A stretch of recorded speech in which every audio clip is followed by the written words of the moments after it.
السلام علیکم میرے دوستوں، امید اور یقین کہ آپ سب ٹھیک ہوگے، مزے میں، اور میں بھی ٹھیک ٹھاک ہوں۔ اور یہ میری ویڈیو جو ہے وہ مولوی حضراتوں کے لیے ہے، جتنے بھی علامہ مولانا مفتی حضرات ہمارے ملک میں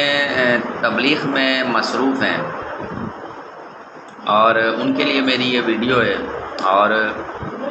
ان سے میں یہ کہنا چاہوں گا کہ ہمارے اسلام میں چوری کے بارے میں جو کچھ کہا گیا ہے اس پہ آپ لوگ تبلیغ کریں، لوگوں کو چوری نہ کرنے کا ڈر دلائیں لوگوں کو۔ اس کے بعد زنا پہ جو بھی قرآن مجید میں فرمایا گیا، احادیث میں فرمایا گیا، اور زنا کرنے والوں کو جو سزائیں دی گئیں اس پہ آپ لوگ بریف کریں، بتائیں۔ یہ چاہے مولانا طارق جمیل ہو، چاہے یہ انجینئر مرزا ہوں، چاہے یہ اہل شیعت کے عالم ہوں، اور چاہے اہل حدیث کے عالم ہوں، تمام فرقوں کے جو بھی عالم ہیں ان سب سے میری یہ گزارش ہے، اور خاص کر کے جو ہے وہ حکمرانوں پہ بھی جو بھی آیتیں ہیں قرآن میں وہ بتائیں،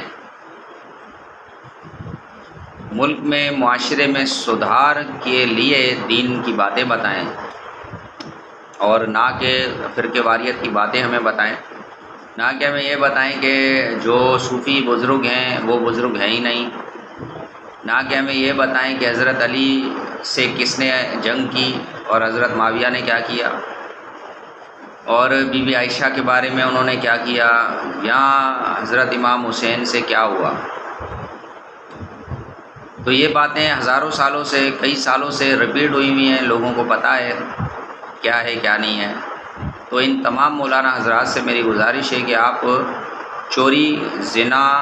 کرپشن، سود، حکمرانی کیسے کی جاتی ہے، زنا کی سزا کیا ہے،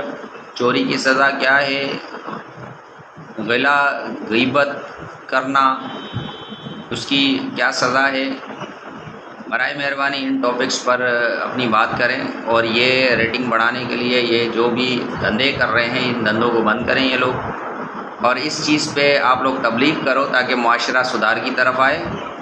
اور اگر اتنے بڑے ہی آپ دین کے چیمپئنز ہیں تو ہندوؤں کو جا کے تبلیغ کرو، جن کو ہمارے حضور نے صلی اللہ علیہ وسلم نے تبلیغ کی، کرسچنوں کو تبلیغ کرو، یہودیوں کو جا کے تبلیغ کرو۔ کلمہ گو کو تبلیغ کی ضرورت نہیں ہے، اس کو اصلاح کی ضرورت ہے، ان کی اصلاح کریں، اور ان کو یہ بیسک جو ہمارے پاکستان کے مسائل ہیں ان کے اوپر جو ہے نا آپ لیکچرز دیں اور لوگوں کو سمجھائیں۔ بہت شکریہ، دعاؤں میں یاد۔ اللہ حافظ۔